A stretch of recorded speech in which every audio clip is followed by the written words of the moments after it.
This is Horror Sucks, the podcast where we watch horror movies and tell you why they suck. I'm Ashley Atkins, and I am still in a post-concert coma. And today, Carter is not here, but I am joined with friend of the pod, repeat guest, Ian McGregor. I'm also in a post-concert coma. That was going to be my thing. I'm recovering from the epic highs and lows of last weekend. Last weekend, Ian and I, and other people, other friends, went to see the Eras Tour at Foxborough. I have to say, super happy she referred to the stadium as Foxborough instead of Boston.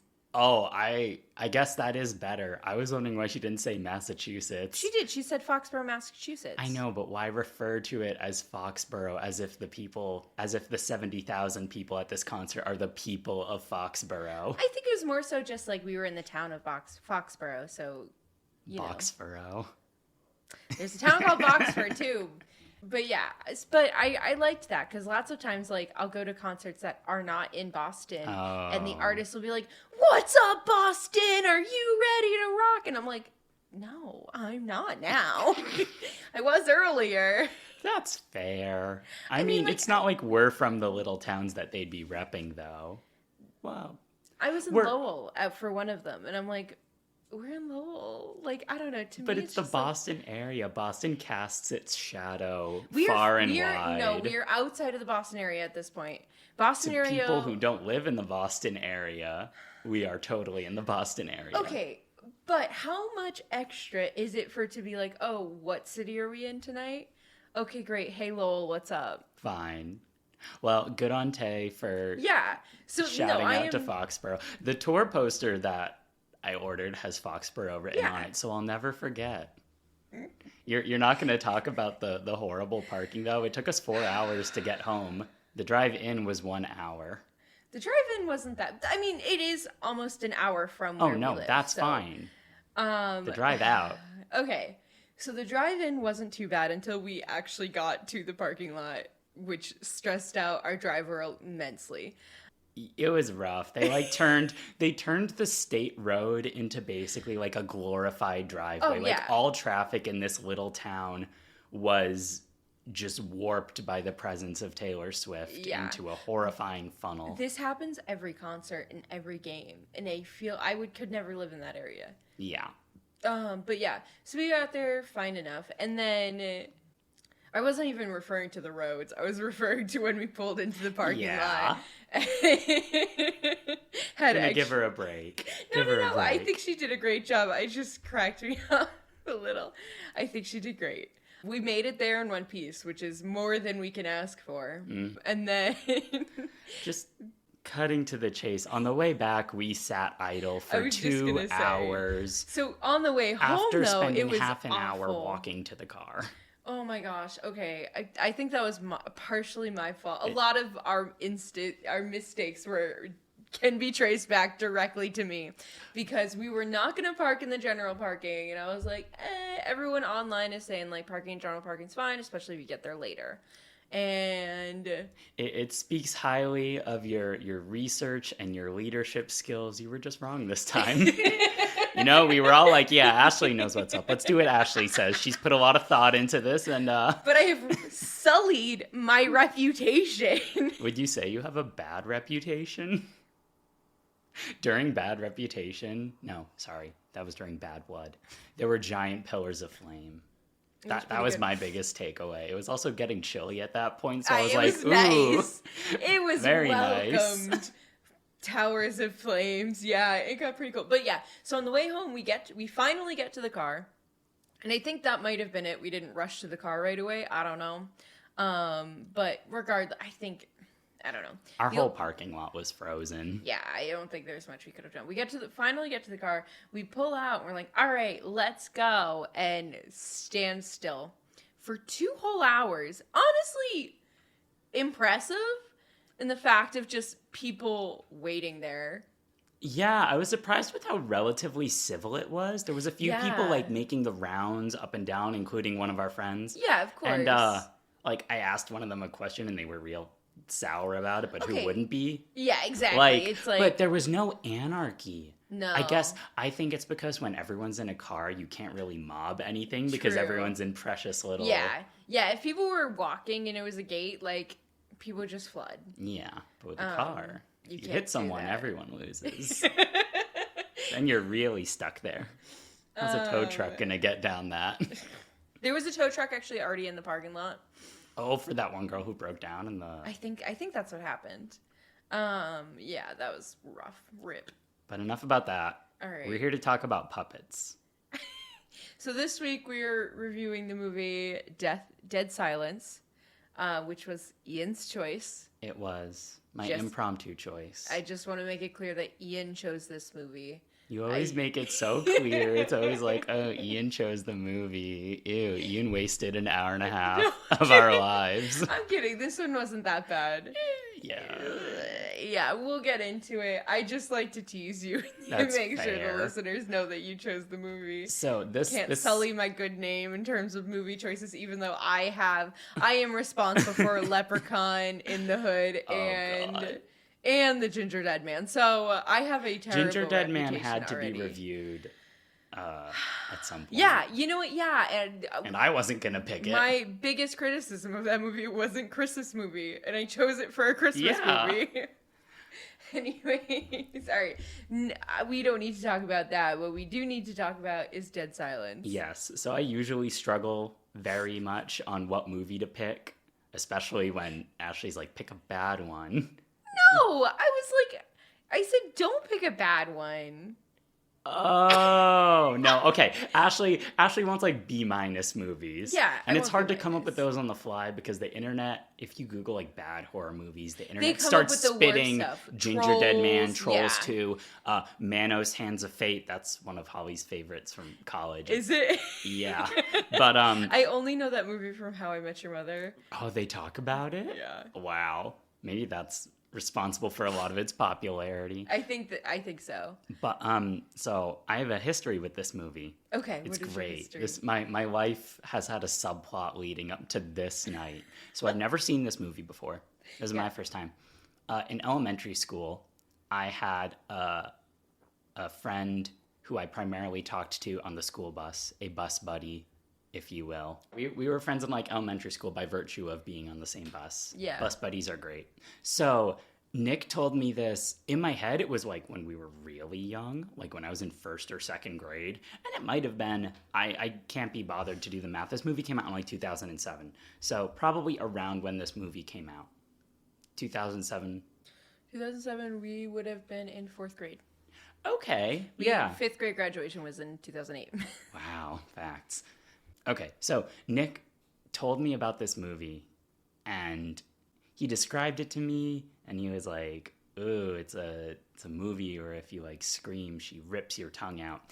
And he quoted the poem from the movie to me. There's a creepy poem they used to describe the ghost, but he quoted it wrong in a way that I honestly think stuck with me really hard and is a little scarier. It's, "If you see her and you scream, she'll rip your tongue out at the seams." It's funny because I was looking at some of the facts on IMDb, and that was the one I was just reading. There's a fun fact about that? Was that like a proto version of the poem? No, that's just the trailer version. Oh. So that's why he knew it. So he is correct. It's from the trailer. Wow. I'm getting a lot of closure here. I thought he came up with it on the spot or like misheard it, and I was like kind of impressed. I liked the use of seams. Yeah. So anyways, but I never saw the movie because I was not a enjoyer of horror at all until like end of high school. Fair. So put it in the back of my head, but it like really stuck with me because, you know, I'm a big limericks guy and that little rhyming morsel, good stuff. And like 2 weeks ago, me, Ashley, Carter, and Holly all went to Salem and we went to Count Orlok's Nightmare Gallery, which is fantastic. I love that place. If you haven't been recently, they moved recently, and the new place is even bigger. And where were they before? They were near a cemetery, I think. Pretty fitting. Carter and I went like at some point in college. It was definitely smaller. They didn't have that big space in the middle. Okay. You know, it was just one long hallway. Okay. I've been to that location a few more than the previous one or the current one? No, the current one. Oh yeah, once before when that location first opened. Yeah, I didn't realize they were somewhere else before that, but they've been there for more than a few years now. Yeah, but yeah, and they had a wax figure of Mary Shaw, the ghost from this movie there. Oh, so I don't know if I saw. She was kind of in a corner, but you know, having a wax figure at all is pretty impressive. I don't know why they chose this movie of all things, because most of the movies are like big names. Like you had Beetlejuice, you had like House of Wax, which I considered for this episode. Yeah, like, they had a lot. The Nun from The Conjuring, Alien, Predator, Phantom of the Opera, yada yada. And then there's this trash. There were some other ones that I was like, why is this here? But like who? You think I'm gonna remember off the top of my head? Yeah, I think it's bad enough that it left an impression on you, then sure. I don't remember. I just remember being like, huh. But also, like, I am not as well versed in horror movies as others, specifically you and Carter. So for me, it was just some of them were like, oh, okay. Like, there were different variations of the Wolfman. Yeah. And I thought some of them were interesting. I don't know. Oh, yeah, they had one for American Werewolf in London. Yeah. That was really cool. Yeah, that one was a cool one. That one was great. They had one of Alfred Hitchcock, and he looked like someone hit him with a hammer. That was so He was funny. A little scrunched up. He had little sausage fingers folded together. It was... They had a picture of real Alfred Hitchcock next to him, so you could see it just wasn't quite right. But the rest of them were really good. Yeah, they all are really good. That place is awesome. That place rocks. And it's only, what, like $10 to go through? I think it was like 15. Oh, it might have been 15. Yeah, 15. Still not bad. Really good. Really worth it. Yeah. But anyway, so that dredged it up in my memory. I had a little epiphany this afternoon of like, yes, here's a good movie. Love it. So enough about that. Wait, hold on. No, actually more about that. More about that. Afterwards, after we did Count Orlux, we went and did the haunted house. And I thought this haunted house was just going to be like a, way to waste time. I have to say, for a haunted house without actors, it was so good. You're leaving out the best part. A haunted house in a mall. Yeah. Without actors. But it was like, I had my ears plugged, so I was held up pretty well. But Carter behind me, Carter does not scare easy. And he was like, really scared. Speaking of ears plugged, they had these horrible air jets that were just the absolute nut. I physically cannot make a sound of the volume that these jets made. And they were like right near your ear. See, the thing is, I can manually fix the volume to make that so much louder. I think yours is better. Yeah, Ashley will crank that up to ear-hurting volume. No, I'm not going to do that, because if someone's driving and it spooks them, I don't want to be responsible for crashing their car. Fair. But yeah, I liked that haunted house. It was good. I did not want my money back. No. I was worried I might. There was another one in the mall that we could have, or there was another museum in the mall that we could have done, but Holly was outside by herself. What was that one? I don't know. It was a monster museum. Oh. I feel like we had already peaked museum-wise. Anything else would have been a disappointment. We should have started there and then gone to Count Orlux, because then it would have built up. Yeah. But anyways, all right, now we can finish talking. I just wanted to give the haunted house a good shout-out. Definitely. Okay, so before we dive right in, little bit on how this works. We will give you the plot of the movie, followed with some fun facts, and then we'll get into our analysis in the good, the bad, and the spooky, and then we'll wrap it up with our impressions, a quote, and an overall rating from each of us. So with that, Ian, take us away with the plot. I feel like my plots are always rambly. This one might be worse than usual because this just did not stick with me. I don't know why. So, with the aid of Wikipedia... The last one did. What was the last one? Bone Snatcher. You were on that plot. Bone Snatcher was good. Yeah. Fear.com didn't stick with me either. That one had like three 3 different plot threads going at the same time. I don't think Fear.com has been posted yet. No, it hasn't. Well, this will be posted after. Yeah. Because I haven't listened to Fear.com. I probably won't, but... That's fair. I don't listen to the episodes. Support for my co-host. Okay, so the plot. So we've got Jamie Ashen, who kind of looks like a boy band guy. He looks like an amalgam of at least 3 of the Big Time Rush members. And his pregnant wife, Lisa, receive a giant ventriloquist dummy at their apartment in like a big treasure chest looking case, like lined with velvet and everything. It's labeled Billy. They fool around with it. Lisa like picks it up and like puts her hand in it and is like, Jamie, I want Chinese food. And then he goes to get Chinese food. While he's out, spooky things start happening.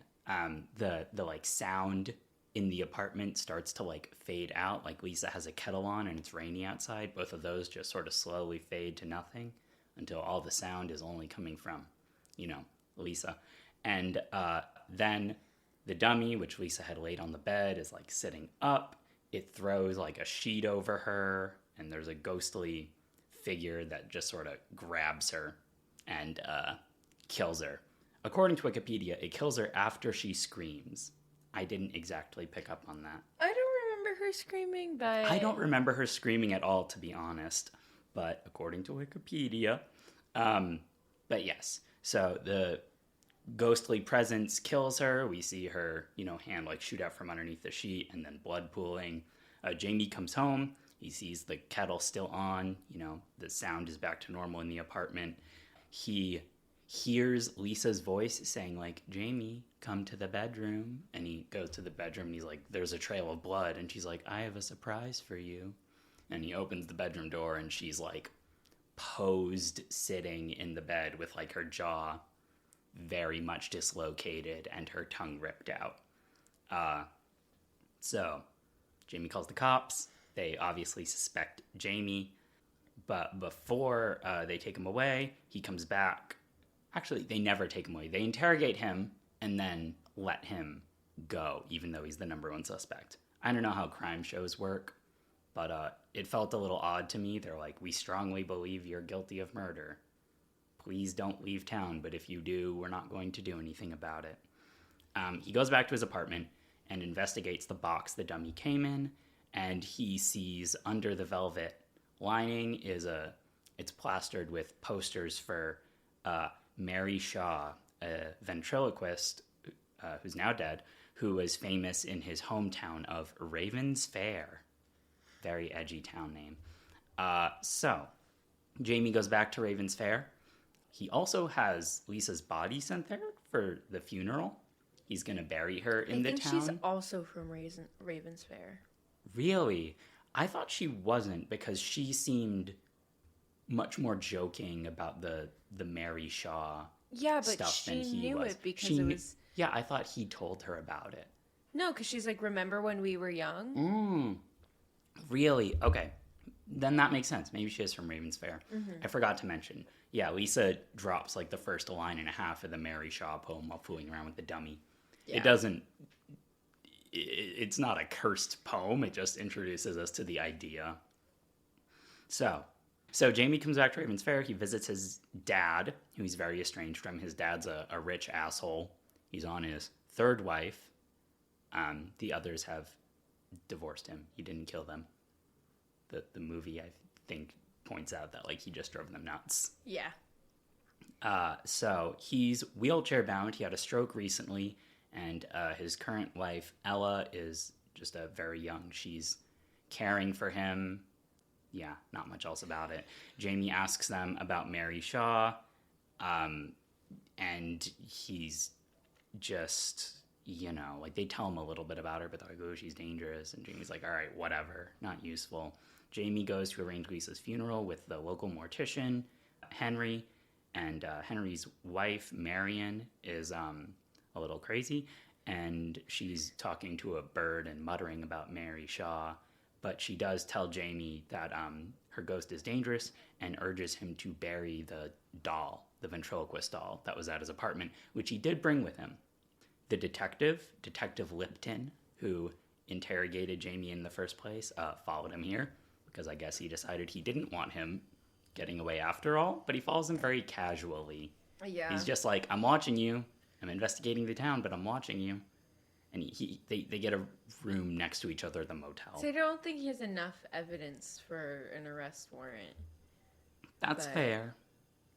Like I said, I don't know how the procedure works. It just feels a little funny. Yeah. So, Henry, the mortician, explains to Jamie that basically the backstory on Mary Shaw, because he was a kid when she was still alive in town and he actually went to a show of hers. So she was a big shot ventriloquist, like the theater in the flashback is packed. A little boy, like, heckles her basically, and things get creepy in the performance, like the doll starts threatening him. And then a few weeks later, the boy who heckled her disappears, and the boy's family blames it on Mary and cuts out her tongue. Ooh.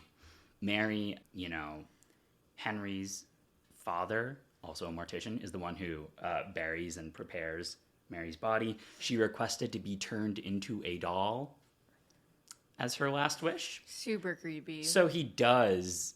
Yeah. For whatever that's worth, it actually just means cutting those little doll slits next to her mouth and no other changes. I think having like a loose jaw with that as well. Yeah, she's got the doll mouth, but that's about it. Yeah. So yeah, young Henry sneaks into the basement to see Mary's body after it's been prepared. Ghostly things happen. It like looms over him, but then the dad comes in and turns on the light and it's back to normal. Basically, Mary's out for revenge against the descendants of the people who killed her after that boy disappeared. General hauntings happen, like the doll does creepy stuff around Jamie. There's Mary's ghost appearing every now and then, but not really doing much, especially, if Jamie like turns on the lights, it'll be fine. Mary lures Henry into the like crawl space beneath his house by impersonating his wife. After that, she shuts the door on him, and apparently after he screams, she kills him. The detective, meanwhile, has been investigating the graveyard where Mary's buried. She was buried along with 100 of her dolls in little graves near her. He digs every single one of these up and confirms that they are all missing. Earlier, he caught Jamie trying to bury the doll as Marion suggested, and he thought that was very suspicious, so he's trying to tie up that loose end. Jamie gets a call from Henry, who we know is dead, but Jamie doesn't, asking him to go to the theater where Mary performed that last time, and that he has evidence to prove his innocence. The detective follows him there. And basically, it's very spooky. It's very, like, flooded and run down. They need to take a boat to get there.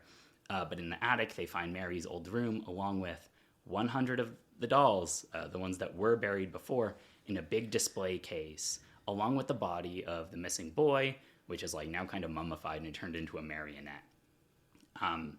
Mary's ghost appears in a rocking chair with a doll, talks to Jamie, tells him that she killed Lisa because, unbeknownst to him, she was pregnant and she wanted to end his family line because his family was the one that killed her way back when.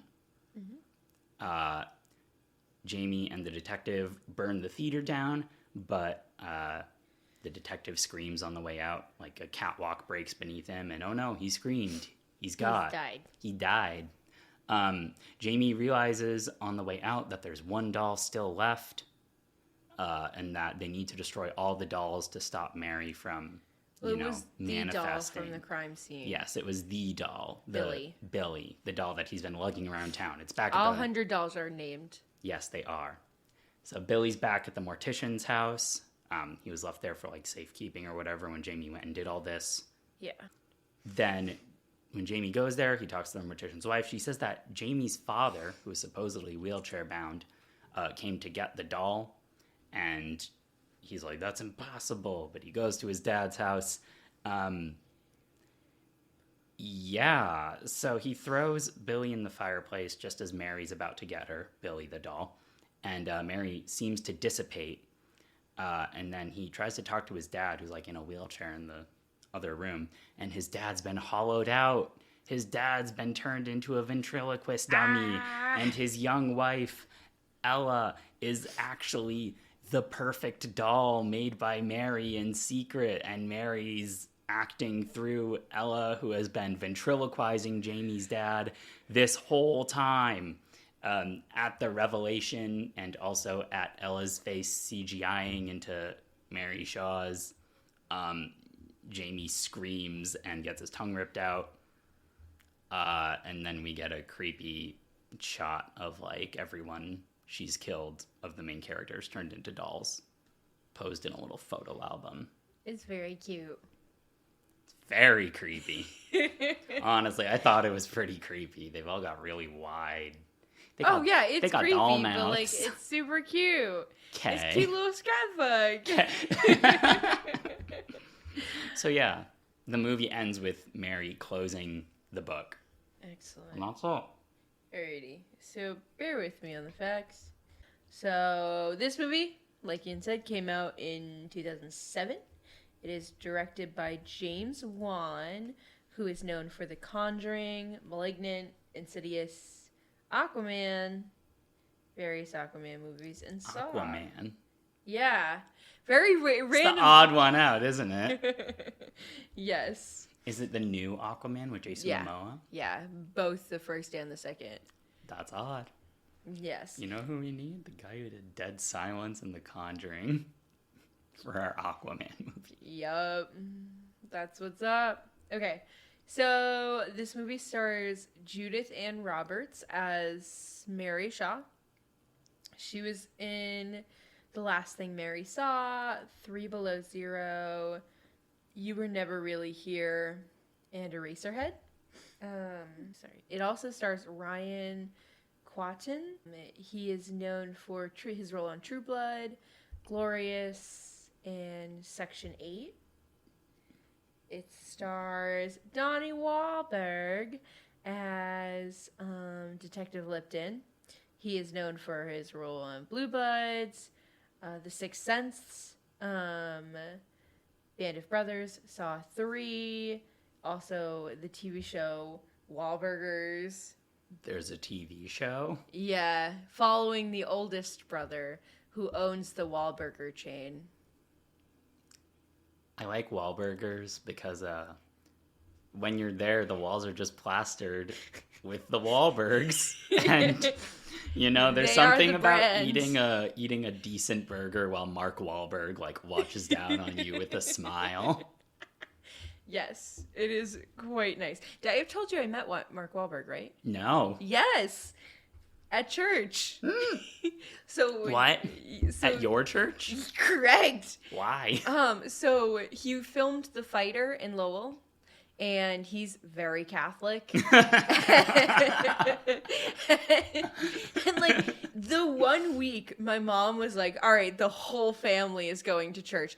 Actually, I know exactly why the whole family was required to go to church. My mom's aunt was staying with us with her grandchild and her husband, and we needed to get out of the house. Fair. So we took Nikki and all went to church, and we sat behind this guy in like a Celtics shirt with like 2 people at the end of his pews, and we were like the middle pew, so we were in like the big pew, and there was like this guy sitting with like 2 people sitting at the ends, and we're like, what's going on? With like empty space between? With empty space between them. We're like, oh, that's kind of weird. Those are his bodyguards. Yes. He needs his room. So I was sitting between, it was like my mom, me, my dad, my brother, and Nikki. Our cousin.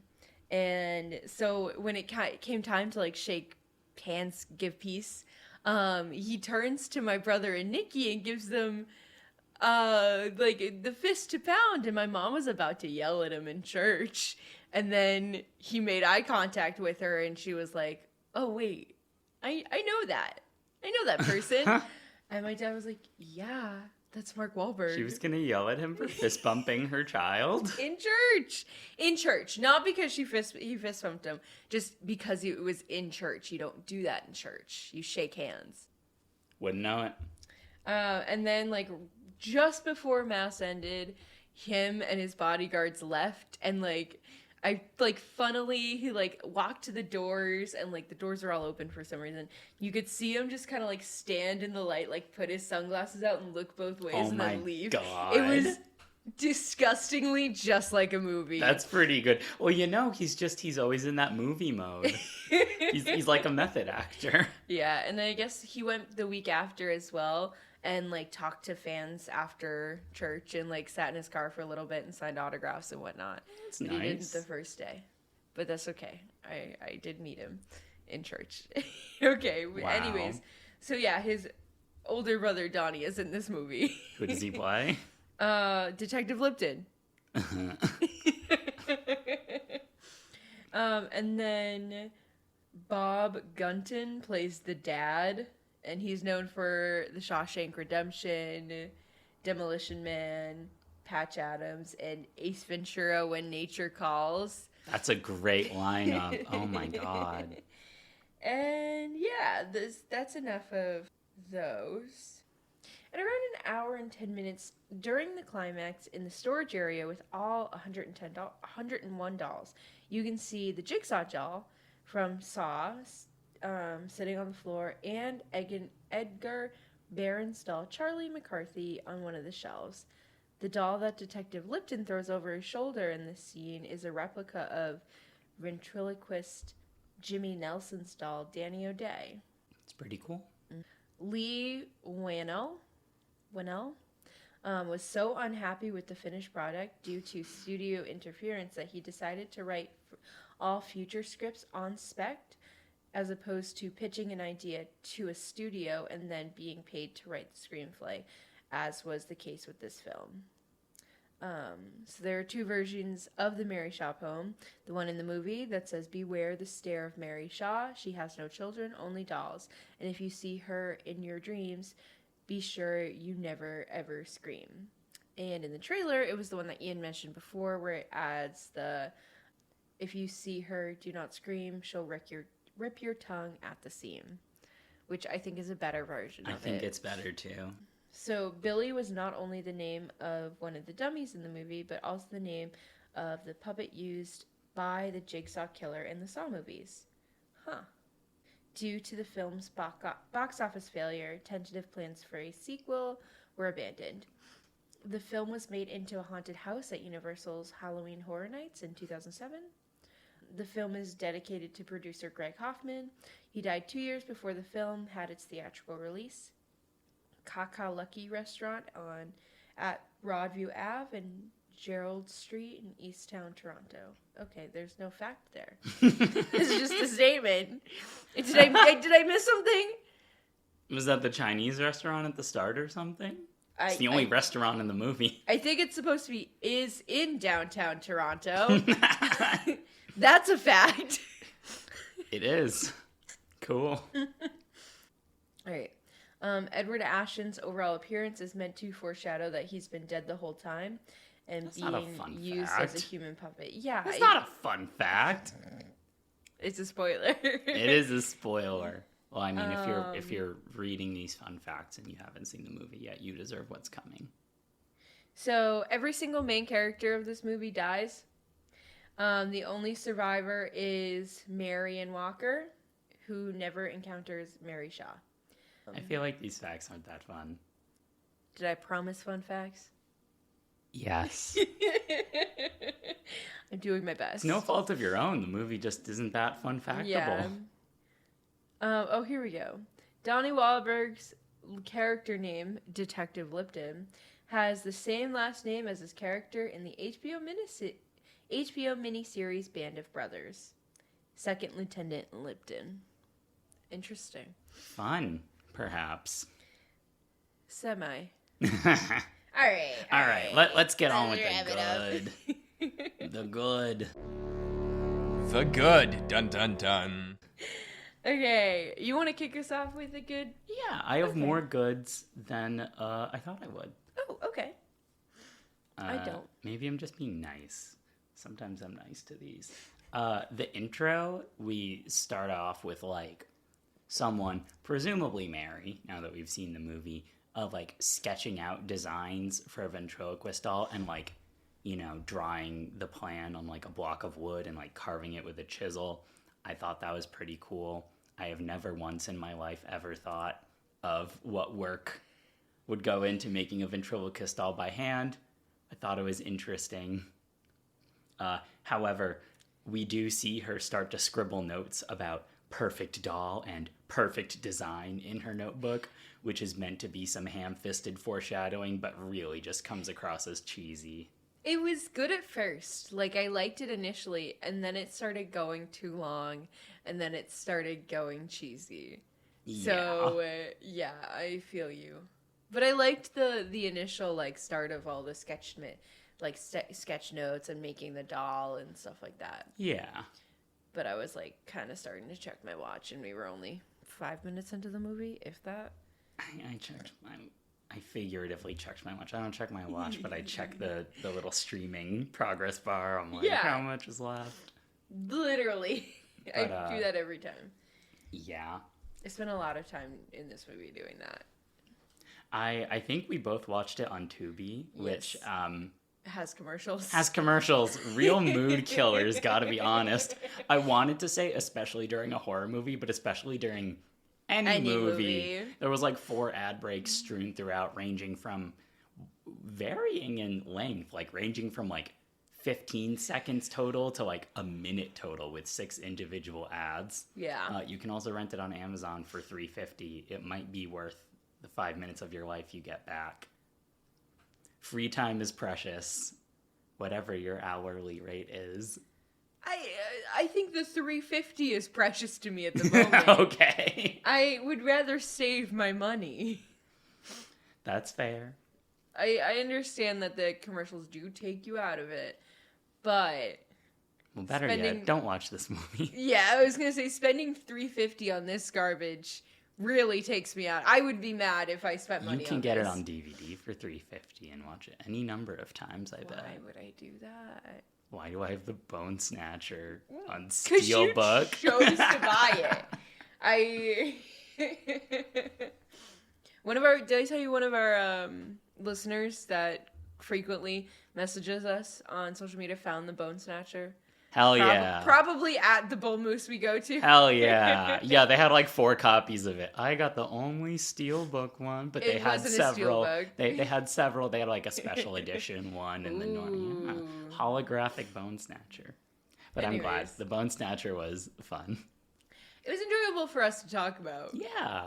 Specifically ethnic music. music. Oh, God. My favorite thing. For context, that was the subtitles. When there was like for music playing, string strumming. I would never use the phrase ethnic music. All right, back to the puppets.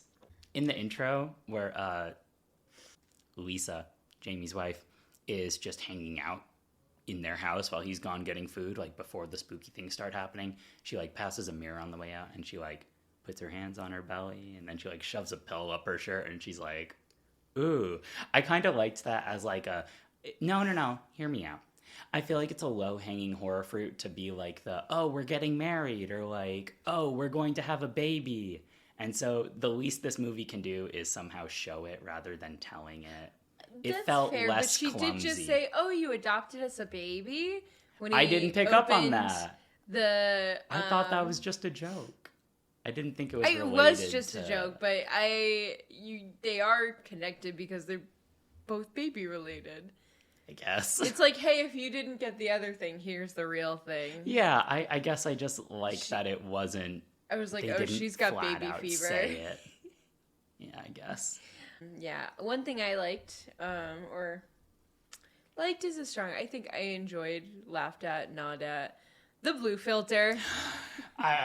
It's in my bed. So every time I come on here, I say how much I like the blue filter because it reminds me of Twilight. But I think I'm starting to get sick of it, especially after Fear.com, because this movie has the same 2000s blue filter over every single scene, except the flashback. Yeah. It's also raining for the vast majority of the movie. Yeah. Movie, not best, like, quality in terms of seeing it. We'll get into that in the bad. Yeah. But I love the nod to the blue filter. Twilight does it best. When did Twilight come out? 2009. Okay, so Twilight's after all of these. This can't be a nod to Twilight. No, but to me it is a nod to Twilight. Okay, fair. Height of blue filter. Twilight is the best blue filter. Yeah, I saw someone had someone in the Twilight Facebook group we're in had an actual the blue filter, like a blue piece of like clear rectangular plastic that could be put over a camera that was like the kind used during the movie. I love it. I love it. Yeah, that was funny. I liked it just because it made me think of Twilight. That's it. It wasn't actually good. Yeah. I just enjoyed that. Very fair. What else you got? At least the first time, maybe only the first time, I liked the effect of the sound fading out. They made it, it was very clearly like a noisy apartment. Like it's pouring rain, pattering on the windows. The kettle is like making, what do you call the sound of a kettle? Whistling? I guess it's just, the kettle's whistling and, all that just slowly fades out. And then when Jamie comes back, those sounds are suddenly present again. I thought it was a good introduction to the gimmick. It was never scary, but, I also kind of like how, oftentimes like music and sound will fade out right before a jump scare. This is sort of a diegetic way of making that happen, making it be an actual thing that happens around the ghost as opposed to a sound effect to make you jump scarier. I will say one of the things that made good is the twist. Not so much that the dad was dead. I knew that. That was obvious. But the fact that the woman who was using him as a puppet was also a puppet, I didn't make that connection. So I kind of liked that. It was something different, something new. A little puppet inception-y, puppet managing a puppet, but... Yeah. But I didn't see it coming. The way the puppets are used, I think I might have glossed over this in the plot, but Mary Shaw, I guess, like, possesses the puppets to, like, act through.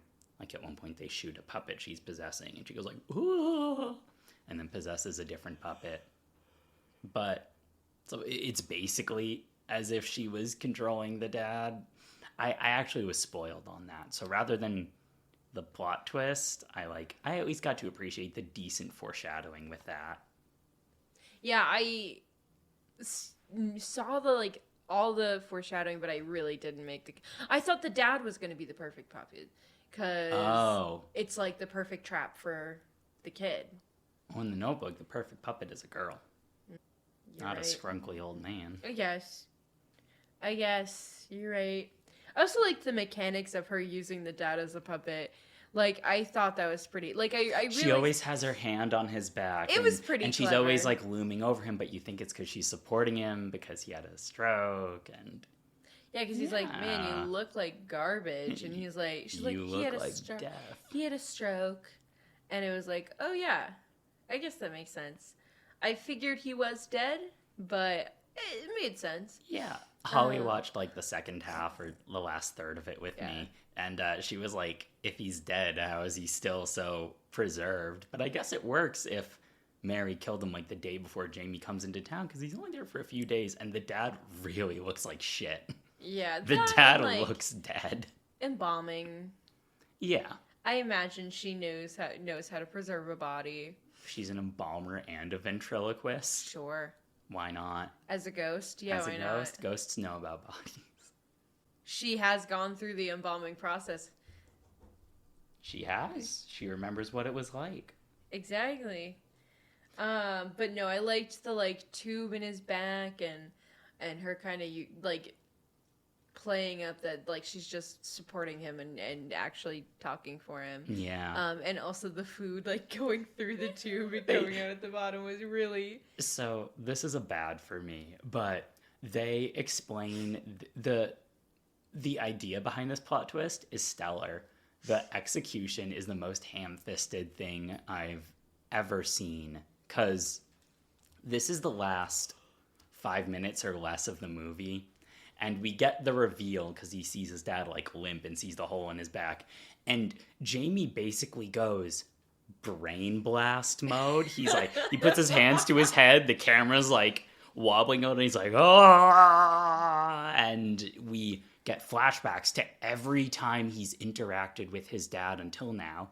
Admittedly, only 3 separate scenes or so, but we get them and showing us how she worked it, and showing, yeah, when she feeds him soup, like Ashley said, it drips into a little pan on his like pelvis in his otherwise hollow body. But it just felt so dumb, because then as soon as this flashback ends, the wife walks into the room, transforms into Mary, and kills Jamie. Like, the movie ends within 1 minute of screen time of this goofy flashback showing us how it worked. It's like they figured out the ending. They said, "Oh shoot, we got to include this." It's good though. I like the plot twist. Yeah. No, I liked. That's just it. I liked it. Yeah. I thought it was interesting compared to a lot of other movies. So yeah, they definitely did a good job with that. Or that's being nice, but it is. We're being nice here. I think while we're being nice, I think the idea is unique enough. It's so niche, it can only be unique. But there's so many haunted doll medias, especially haunted ventriloquist dolls. But in this case, it's not the dolls that are haunted. When did Saw come out? Does that count as haunted ventriloquist? I think... Considering the Saw doll is used in this movie, it must come out before otherwise. 2004. Yeah, okay. Still, I think a ventriloquist ghost is new. It's new. It's different. It's different. Take on the haunted doll trope. I will say, the doll that she uses is like the standard haunted doll. Like, if you've read any of the Slappy Goosebumps books, it looks just like him. Super generic. It makes me wonder. What's wild is like half of the dolls in Mary's collection look almost identical to this doll. You try coming up with 101 unique dolls. But then why do you need 101 of them? Ask the woman who lives alone right, and calls the dolls her children. Hey, Mary. Sorry Put to that bother down. you. Well, actually, it's Carter's house. You can curse it if you want, but I do come here often enough that it would be inconvenient. So you don't want me to haunt Carter's house? Actually, I want you not to haunt Carter's house for Olive's sake. That's fair. This is the dog. This is the dog I haven't met yet. Hi. Wow. I'm going to be petting a dog for the rest of the episode. Where were we? Oh, yeah. The doll being generic. I just called Mary. Oh, you called Mary. I don't want the house haunted for this dog's sake either, Angel. My last true good. I've got some okay. sort of goods. I loved how absolutely hard the abandoned theater went. This is like an urban exploration dream come true. It is truly massive, like probably like 3 stories tall. It's surrounded by like a quarry, so there's like big stone cliffs around it. It's flooded. Jamie has to take a conveniently placed canoe from the shore to the theater, and then there's like massive doors, and wow, it was just so cool. It was awesome. I think this is the 3rd movie we've talked about that uses an abandoned theater. Really? What are the other 2? Like, it's getting to a point where it's trope. It's a good trope. The new Scream movie. And also, what is it? The new Chainsaw Massacre on Netflix. Oh, pretty good. And I think there might be one other, because I remember I've talked about this before on the podcast. So yeah, interesting. I liked the abandoned theater. Honestly, I don't really like much else. There's not a lot to like. That's okay. Like, I like the things that you've brought up. Those are fair. Yeah, all right, what else you got? All right. You found quite a bit to like about this movie. My bads are like one whole page long. That helps. But let's see. The cop, Detective actually, Lipton. that's what I was thinking of saying. Oh, yes, what are you Detective gonna say? He's something else. He's funny. Oh my god. But not in a good way. Not in a good way. Like, in a corny way. In a like. Dude, you are talking to a murder suspect. You are in a haunted house. Stop wisecracking, you Wahlberg man. But also, like just the way he shows up to the hotel room with like cigarette in hand, surprises him by lighting it was just the stupidest thing. I love also when he leaves his hotel room, he's like, "See you tomorrow, neighbor." And then Jamie's like, "Neighbor," and like sees him walk into the room next door. And then he melts up the puppet and has the puppet wave from the door, like, "See you tomorrow."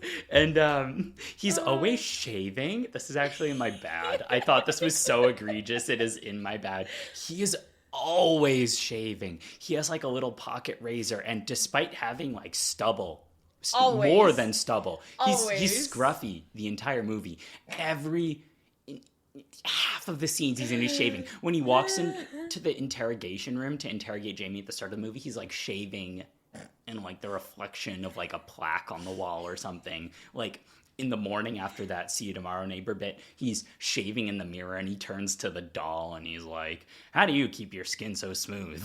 And it's like, dude, what? And when he dies, Mary kills him as he's falling from the catwalk. So he hits the ground and his razor like spills out of his pocket and the razor like scuttles towards the camera, like buzzing as if it's like, oh, also, his beloved razor. Yeah, why is he carrying his razor in his pocket? And no, but the way they have it move towards the camera, it's like, that's something you would do with like...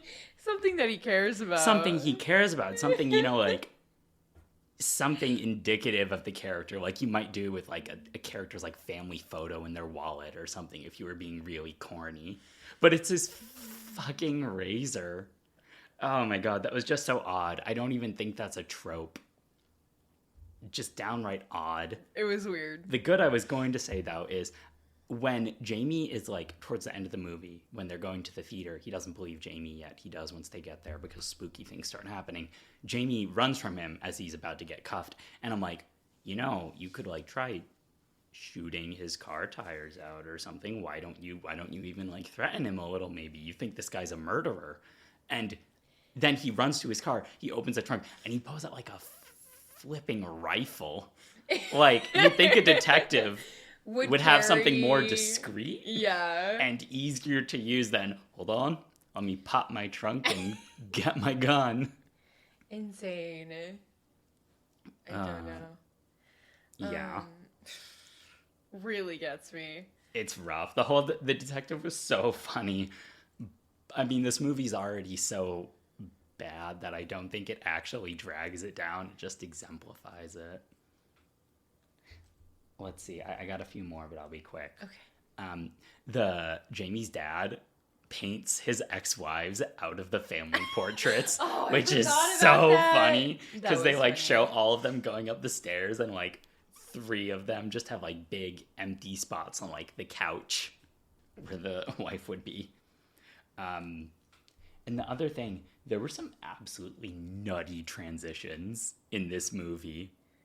Yeah. Like, insane transitions. Like, when Jamie finds Lisa dead, we see it, and then we see him looking at it, and we zoom in on his eye, and we zoom in on the reflection of his eye showing Lisa, and then we zoom in all the way to black, and then we continuing to zoom of him being like interrogated by the cops outside his apartment, but we don't stop there. We zoom into his eye a second time, and then we have a normal transition to him being interrogated. Yeah. There was a transition where it was like he was driving in his super nice car, and it's like way above the trees, and then it kind of zooms in a little, and then zooms in more. No, you forgot the best part. He's driving, and he drives into town, and we see the town sign. Yeah. And it's like Raven Falls, and it's like a map of the town on it. he drives across the bridge. It zooms in on the map on the town sign, and we see a red dot representing his car driving on the map. And we zoom in until that dot becomes his car. And they do the same thing again later because the mortician has a map pinned up in his office. And oh my God, it felt like a video game almost. A little bit. Probably would be a good video game. All right. Is that all you have? It would not be a good video game. I don't know. This is why I don't play video games. Who am I to judge? All right. Do you have any more good? No, that's it. Okay, great. Let's move on to the bad. Bad. First things first. The doll looked terrible. I hated him. In what way? I just didn't. We already talked about that it was generic, but also like kind of crusty looking. I understand that he's old. I think he looks exactly how he's supposed to. He's supposed to be ugly and crusty. Yeah. He's old. True. He was buried in a grave. Doesn't make it good. I'm shrugging at Ashley. I still think it's pretty... I just didn't like him. I didn't like at one point, he constantly refers to the poem as the poem and the legend and back and forth. And A, pick one. B, is it really a poem? It seems like... It's a limerick, actually. That's what I would call it.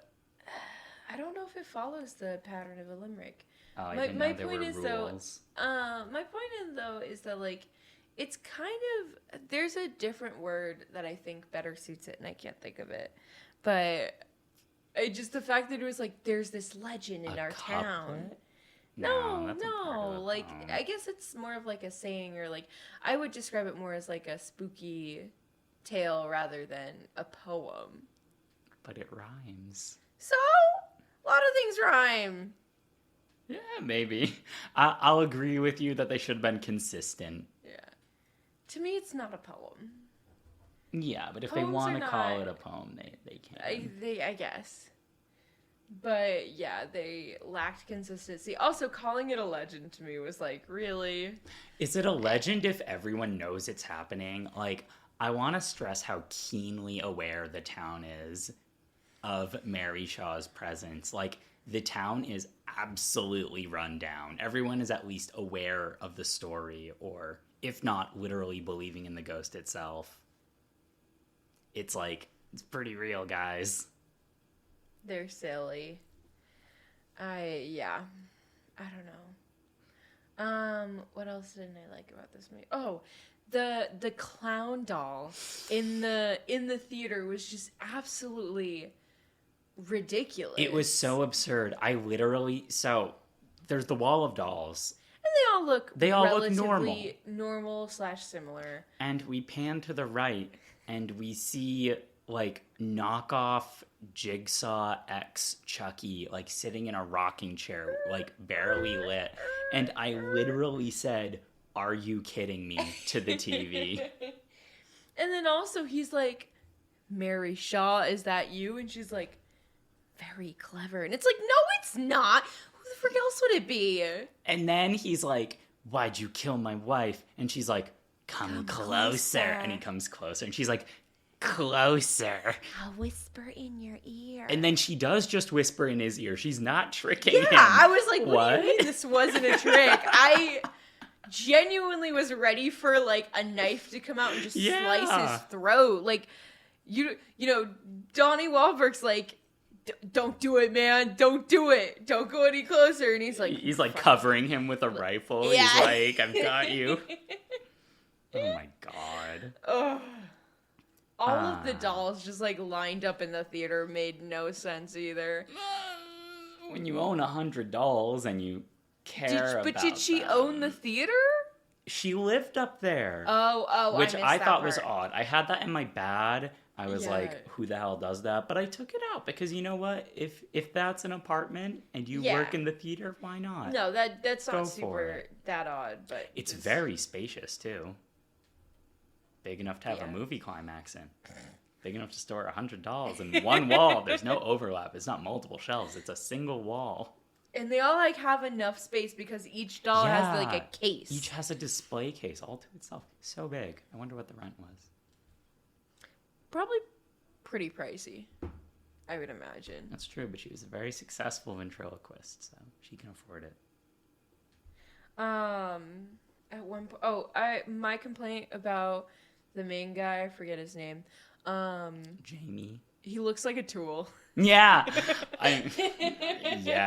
He looks like a tool and just is so unremarkable. He's incredibly unremarkable. He's not particularly smart. You know, there's just nothing for us to go off of. He's not interesting. He's not smart. He doesn't look like a... basic looking. I don't want to say looks like a tool because I can't really say why. I can't put it into words. But he doesn't look like a horror protagonist. Yeah, I mean, I would love to use stronger language, but I would say he looks like a fuckboy. But there's no cussing on this podcast. From me, anyways. Sorry for cussing. You can cuss. Okay, I don't care. All right. The motel that Jamie and the detective are both staying at sucks. CD. The fact that like the blinking light could be seen, like casting light onto neon him. light. There's a red neon sign outside, you know, as motels are wont to do, and it floods Jamie's room with light, and it is audible. The neon buzz is like. This is just so that, one, we get dramatic lighting for the doll, which he brought to his hotel room. I think its eyes move when in between blinks, which I thought was fine. And two, it's audible so that we can hear the sound die down when Mary tries to attack him in his hotel room. I get why they do it, but wow, is that an awful hotel. Yeah. Also, for a motel, a motor hotel where you drive, it has like 2 parking spots. And neither of them are, like, regular. Like, Jamie and the detective are, like, parked diagonally, taking up the vast majority of the lot. Where are the other people supposed to park? There are only 2 rooms, Ian. Neighbors. Oh, shoot. I just had a train of thought, and I've lost. Oh, no. Speaking of sound, there were the moments where, like, just before like a spooky thing with the doll was gonna happen, the sound would basically cut out to just like their action. Yeah. Like I hated that. We talked about that before. That's the gimmick. Yeah, I still hate it. Dead silence. It doesn't make it good, Ian. Yeah. Did we already talk about it? I talked about it as a good because I liked it the first time. Only the first time. The first time it was good. It got tired real quick. I agree, but I'm just saying I didn't like it. Yeah. Especially when he was at, like, the graves. I think it did the opposite of, like, the normal jump scare sound cut is already dubious, but this was really, like, the ghost is in the room. You know, it... Yeah. Yeah. We'll talk about it later, about the scary. Is it? No. There was a montage when they're burying his wife. There was like a funeral supercut. It sucked. Just the worst. I have nothing else to say about it. There's nothing else to say about it. I really hated where he lived. Like originally, like his going to his father's home. He like drives through this like suffering town, only to arrive at this beautiful estate where there is a guard managing the front gate that has to like open it for visitors. Yeah. And it just is like, what? I'm sorry, what? It's not the good kind of contrast you want. Yeah. Like it doesn't do anything to have like it makes his dad look like an asshole, which he is. Yeah, I guess. And he's a dead asshole, so we don't have to feel bad about it. Yeah. I feel like they were trying to say something with like this whole like suffering town and like he's in this house and it didn't add too much to the movie beyond establishing his dad as the worst. Yeah, but I think that's important. I also think, I didn't think about this during, but now that you said that there was contrast, I kind of like it because Mary got him too and got him possibly worse than anyone else because he's being puppeted around. So it's like even in his big nice house, he can't escape the consequences of his actions, even as the rest of the town crumbles. I'm fishing. I'm throwing a lot of bones for this movie. Just a little bit. I thought the dialogue overall was bland. Yeah. There's not much to say about it. It wasn't good. No. I thought almost all the characters were not great. Correct. The only one who stood out was the detective, and it was because it was so weird. Odd. Yes, is the best. But it just, the rest of them were just kind of like washed away. Even the main character, like. Yeah. I have a question. Yeah. And rather a bad I just thought of.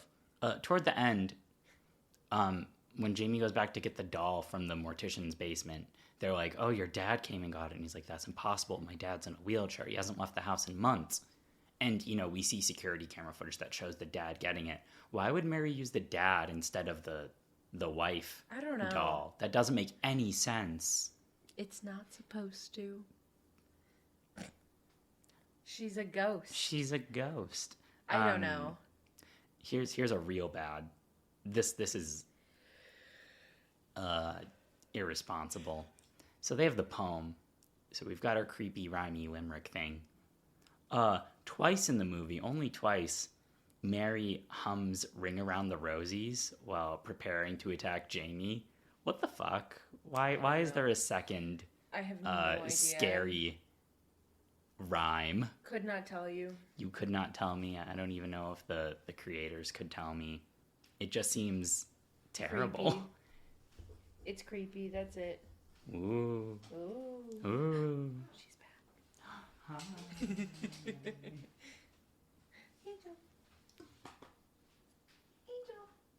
She's focused. Yeah, I don't know. I couldn't tell you. More bads. More bads. Both the wife and the detective, like when they find the Billy doll, they like tease Jamie with it. They ventriloquize a little. That's fine. I get it. But they know how to like move the mouth and the head and the eyes. And if it was my first time picking up a ventriloquist doll, I would not be half as talented. I noticed that too. I found it quite surprising that they took to it so easily. I know. Yeah. Another thing I didn't like so much. I mean, honestly, my biggest complaint about this movie is that it was really kind of boring. It was so boring. It wasn't as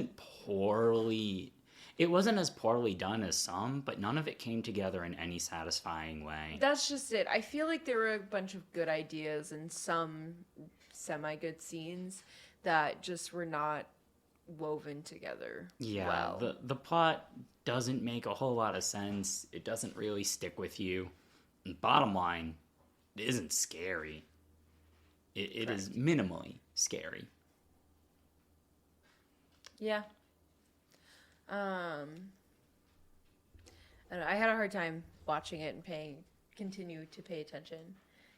In Jamie's house, when Jamie is about to destroy the final doll, supposedly defeating Mary before the plot twist, just as he picks up the doll, the sound fades out. Whoa. And Mary bursts through the window and moves towards him. But she moves I don't know if this was supposed to be intentional to make her look like a doll, but she has a very flat expression. Her arms are just straight out in a zombie walk, and she floats motionlessly towards him going, ah! And it's awful. Yeah. Speaking of Mary, after they shoot the clown doll, she starts like kind of possessing all of the other dolls, but like they CGI her face to like come out of the dolls, and it looks awful. I'm trying to think of like what it looks like compared to another movie, because I know other movies have done somewhat similar, but I can't name a. Yeah. Oh yeah. So I liked the idea of that. The execution was so bad, but I blame that on like not enough CGI budget. Sure. The idea of Mary, like, her face, like, sort of strains against that of the dolls as if it's, like, latex, and she's, like, pushing through it, which I thought was a creepy idea. Not Not good enough execution, though. No. Not good at all. Yeah. I got 2 more. Okay. When Jamie is first inspecting the wall of dolls in the theater attic, before Mary has made any appearance, they're just snooping around. The subtitles and the audio, but I go off the subtitles, say pigeons cooing. We never see any pigeons, and I really would have enjoyed that. You wanted to see pigeons. I wanted to see the pigeons. Or at least hear them, like, flutter away when they're disturbed. Did you know that doves are in the same family as pigeons? You know, I thought doves were just pigeons. I thought they were a breed of pigeon. I don't know if that's necessarily true, but I know they're in the same family. Pigeons are cool. There's a lot of variety to them.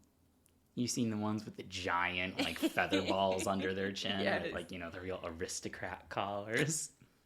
The posh pigeons. Exactly. The upper crust. What else? My last bad. Oh, good. I think this is a big one. The cop says, I think this happens over the span of one day.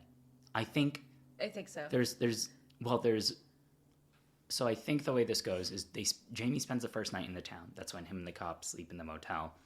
And then I think the rest of the movie takes place over the subsequent day. Yeah. With it ending that night at Jamie's parents' house. So when the cop says he dug up all 100 doll graves, he did that in one day. Yeah. And not even like waking up at 3 a.m. to do it. He finishes like, I don't know, around dinner time maybe, after waking up at a normal time. I can imagine that 100 they were graves. Shallow. They were shallow. How long do you think it takes you to dig a shallow hole 3 feet by 2 feet? Maybe 20 minutes? Well, I did an estimate for 15, yes. But let's do 20. Okay. So 20 times 100 divided by 60. That's 33 hours. How did he do it? How did he do it? And he hired a local boy. No, because we see him as he finishes and he like wipes his brow and points the shovel as it zooms out from above and we see every grave unturned. I know I'm teasing. Come on. All I think about every time you bring it up is when I made you dig a grave in the D&D one shot. Yeah, that worked. Now doing that 100 times. It took you guys an hour to do that one. Yeah. Game hour, not real hour. Yeah, game hour. But that's a human grave. This is a doll grave. Yeah. Anyways. I'm ready for the spooky. Great. There was one scene where, like, he's kind of asleep and the doll sort of is, like, behind this, like, curtain-y thing. And it's, like, the doll's face and then I thought it was Lisa's face, but it was Mary's face. And I thought that was kind of spooky. Did the doll have Mary's face? Oh, that sounds really spooky. I must have missed it. It was like such a fleeting moment. It wasn't really a good scene, but to me, I'm picking straws here. Yeah. Let's see. I think, now that I think about it, this movie had a pretty strong, a decently strong first 5 minutes. I was like, where are you going with this?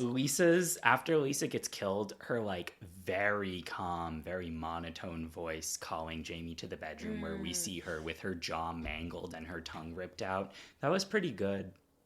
That was good, but it was kind of ruined by all the blood on the floor. No, I thought that was like, I knew she was dead. Well, yeah, but that made me kind of more afraid. It was like, oh God, what's it gonna be?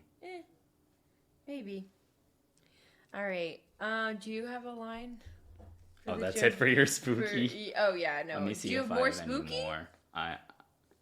What more is there possibly? Hold on. Now that I read these, none of these are really spooky. There's a jump scare. Gaslighting you into thinking that you're not actually that afraid of this movie. No, I'm genuinely not afraid of this movie. This was the one, Lisa's voice, like, got me spooky on a, actual brain level. The one time I jumped was, jump scare, of course, boring. But when Jamie's burying the Billy doll, and it's like flopped with its head to the side, and as he's about to shut the lid on the coffin, it looks at him with a stinger. That was a good jump scare. I wasn't expecting that because until now Billy had only moved like when he wasn't being looked at, so I was like, whoa. Yeah, that was a good one. That's really it for the spooky. All right, do you have... During the ventriloquist performance in the flashback, Billy calling her mother extensively, like several times. Mom, mother. And insisting that he's like a real boy was pretty unnerving. I am a real boy. Wow. I am real. Mother, tell him. Creepy. Creepy. Okay. The doll's eyes were pretty creepy. That's it. Yeah. Not in a good way though. Yeah. Yeah. All right. Do you have a Ralph Bones memorial line highlight? I kind of don't. Me either. I forgot. Me too. Let me think of one. I'm usually not the one to pick out the line, and honestly, there really wasn't anything worth it in this movie to highlight. Oh, wait. You thought of one. Yeah. When the wife is, when the evil doll wife is feeding Jamie's dad soup, she's like, Jamie, do you want some soup? It's pretty good if I do say so myself. And I just thought that was such an odd thing to devote 30 seconds of your screen time to. Alrighty. Overall impression, this movie was boring and dull, and I wasn't really that entertained or encapsulated by it. The dolls were freaky. Yeah. That's all I gotta say. Anything, Dad? No, it just, I mean, we said this before, but it sounds like some decent ideas that never meshed together very well. Yeah. Plus, with the absolutely bungled plot twist into credits ending, it just felt so corny. Yeah. At first, I was thinking of giving this a 4. That, having talked it out, it feels a little generous. I think I'm gonna give it 3 tongues, which might be... No, there's more than 3 tongues snatched in this movie.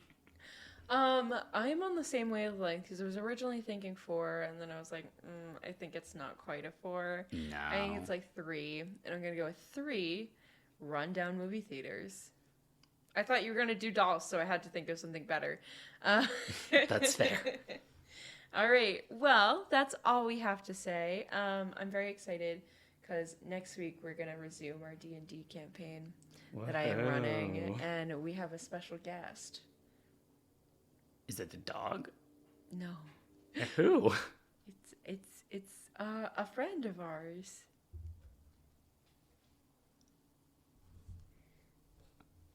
Literally, who is coming to the camp? I can't... What? What? It's not Olive. Oh, so it's not someone in the room. You mean someone's coming to D&D? Yeah. Okay. A friend of ours. It's a surprise. Oh, okay. You said that as if I should know. They might be joining the campaign for the month before they leave. I know who it is. Wow, that's so cool. Yeah, Kate said she wanted to sit in on our campaign, and I was like, you can join as a temporary character. We're on session 2. Yeah, exactly. It's not too late. I was like, I've already figured out where her character would fit in and Good. come up. She can be the rich lady that Carter and David pranked. David, and Val. Carter, David, and Val make me want to rip their heads off. But now that I know them as players, I have to come up with more scenario reactions. So you're ready for them? Yes. Because if they're going to go, I'm going to shoot this very important NPC that you've introduced. David spent there's a rich lady we have to protect. David spent all of his turns in combat trying to shoot her. Val spent all of her turns in combat trying to steal her purse. Carter spent all of his turns in combat casting prestidigitation to make her smell bad. He kept casting stink. Stink, he said. Hopefully he's over the gimmick. He said he is. Yeah, we'll see. I hope so. But prestidigitation.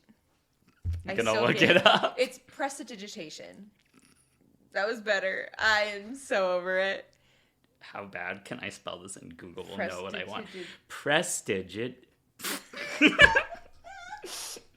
Prestidigitation.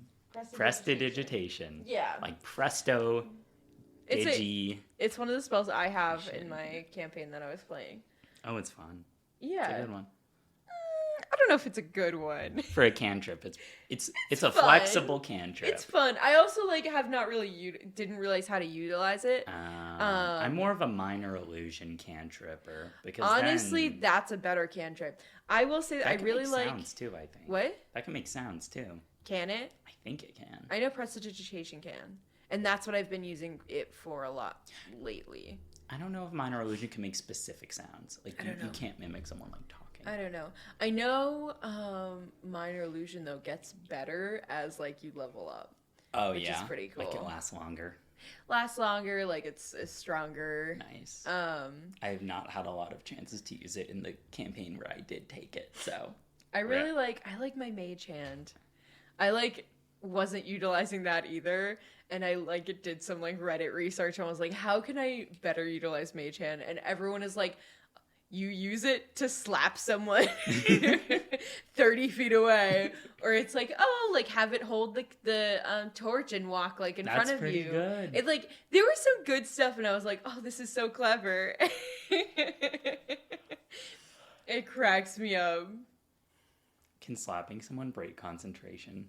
I don't think it's an actual attack. It's not an actual attack, but it's a bonus action that wouldn't cause damage, but potentially could break concentration. All right. Depending on the DM. I think it would make sense, but it makes sense life-wise, but it might be overpowered. It would initiate... I think what it would really do is initiate combat. You could also just blast them with a spell. Sure. But it would initiate... It's real taking off your silken glove to slap them vibes. It would also, though, redirect their focus. If they, say, for example, they're attacking you and your HP is getting low, and I'm like, all right, time to attack me now. Little slappy stuff. Hey, over here, stupid face, and then it attacks me. That's fair. I guess it depends on how cool your DM is. Yeah. Sorry, a little bit about the campaign that I haven't played in months.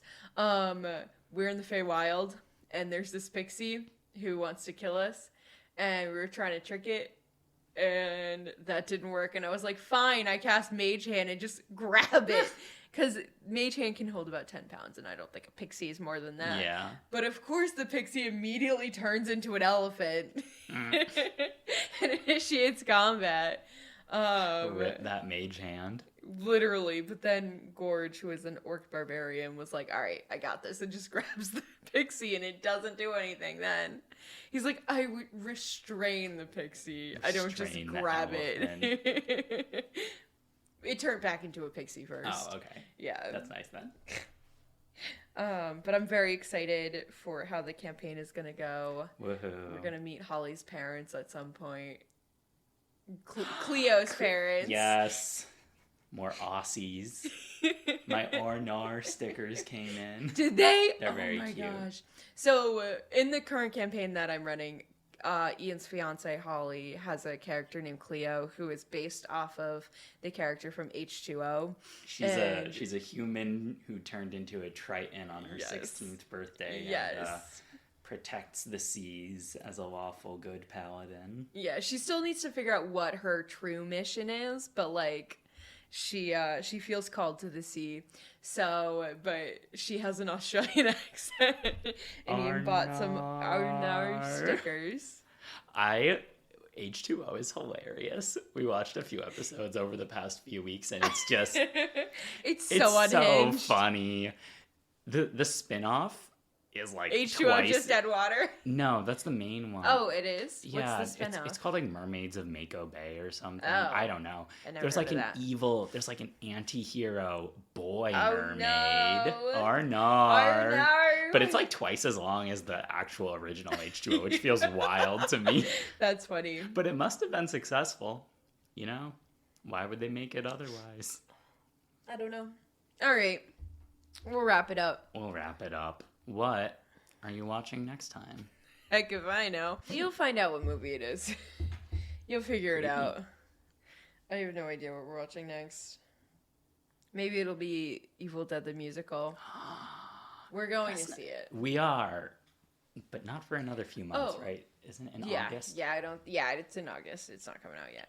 By the way, speaking of August, that leads into September. Do you want to come with us to the horror convention? Yeah. Okay, good. Assuming I'm free, definitely. All right. Because it's local. Yes. We got to figure out our group costume. I hadn't considered that. We're obviously cosplaying. Good. I think we'll get Joe in too. As the I mean Ralph Bones. Ralph Bones. As the more horrors, I will defer to you for the real costume. Oh goodness. I think I kind of want to do a Midsommar costume. So you can reuse your flower dress? Yeah, of course. Yeah. Sensible. I mean, just the skirt. I would use that as like a collar over like a white linen dress. I'll wear my comfy and bare ears. And, yes, there you go. Carter can be the boyfriend who gets. No, that's the bear suit. Too. Oh shoot! Then what could he be? One of the other guys. You can be the albino guy. There's not a lot of costumes in Midsommar. Most of the people are either they're all in like white though, in robes. Yeah, you could just be a guy in robes. In robes. Same with Joe. Guy in robes. That would be fun though. It's the guy's name is Ari Aster, right? Yeah. We could work in some Hereditary. We could do Hereditary. I haven't seen Hereditary, actually. It's pretty good. I've been meaning to. I know. I liked it a lot. I know much of what happens. I liked it, though. All right. Anyways, thank you all for listening. We truly, truly appreciate it. If you like what you heard, leave us a review and a rating. If you didn't like what you heard, I'm sorry. Just kidding. I don't apologize for anything. If you don't like what you heard, maybe listen to another one. Maybe you'll like that one. Also, apologies if you hear my sniffling a lot. It is allergy season, and that's all I'm gonna say. I'm suffering. It's fine. What else? All right. Again, thank you for listening. Appreciate it. Check us out on Instagram at Horror Sex Podcast, and also check us out on our website at horrorsucks.com, and stay spooky. Horror Sex is brought to you by Wild Thing Media, editing and production done by me this week.